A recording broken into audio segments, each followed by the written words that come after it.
Welcome back to Askewed Reviews. And today I was once again very lucky to get an early access screener to a film that is coming out very soon from my friends over at Terror Films.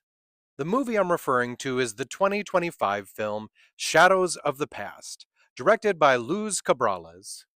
So here's the concept for this film. We have a group of teenagers or early 20s something year olds that have just recently committed a crime and are now trying to hide out in this large mansion. Now, within this mansion are tons of antiques, and the kids quickly realize that they're not the only ones there, as the owner of this place, who is an elderly old man, reveals himself. Now, they first off begin to threaten him, but he manages to talk his way out of it, saying that they can stay there for now until it's safe, and they can even take whatever they want from this place as long as they listen to his stories. So the criminals agree, and this man begins to tell them all of these different stories involving some of the items that he has around his home. That's right, if you haven't guessed by now, this is an anthology horror movie. So the first story is called Mother, and it revolves around a child and his mother, or stepmother, I believe, where he's not listening to her, and the story almost forcefully goes directly into the lesson of why you should apparently listen to your parents. The next one is a story called Nancy, where this one man gets hired on to be security at a train station, and he ends up running into this young girl who does not look like she fits within this time period. Now, he seems to have a proclivity for lying, and she seems to have an issue with liars. There's a lot more to that one, and I'll let you kind of watch that for yourself, but it does seem to be the lesson for this one is you shouldn't lie. The third story of this film is called The Dancer. This one, in my opinion, did actually have some creepiness to it.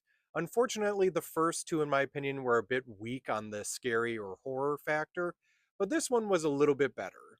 The plot for this one involves two high school girls that are both involved in what seems to be a musical production in their school. Now, one of the girls, who seems to be our main character, is normally an understudy, but this time she finally gets a chance to shine. Now, the problem is that these girls run into some sort of entity that resides or lives on this stage. The wraparound story involving the four criminals and the elderly man, I believe, is titled The Banshee's Song. So when I first started watching this, I actually did have very high hopes because it reminded me a lot of Tales from the Hood, where you have a group of criminals that are within this person's house who is an elderly man, and he's wanting to just tell them stories while they're there hiding out. Unfortunately, at least for me, this is nowhere near the quality of that movie. This is a low budget film, and you do obviously understand that coming into this, but I did have some issues with it. Some of the acting was pretty weak. They had some recurring characters in multiple stories, which made that a little weird because they weren't exactly looking all that different.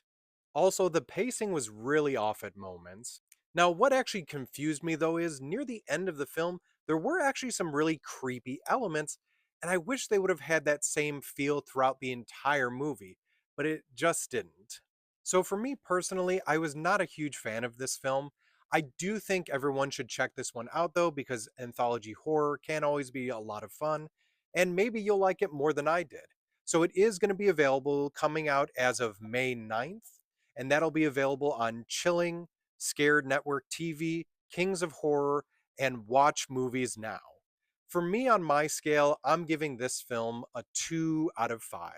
But when you see this for yourself, please let me know in the comments what you thought about it. I hope you enjoyed this episode of Skewed Reviews.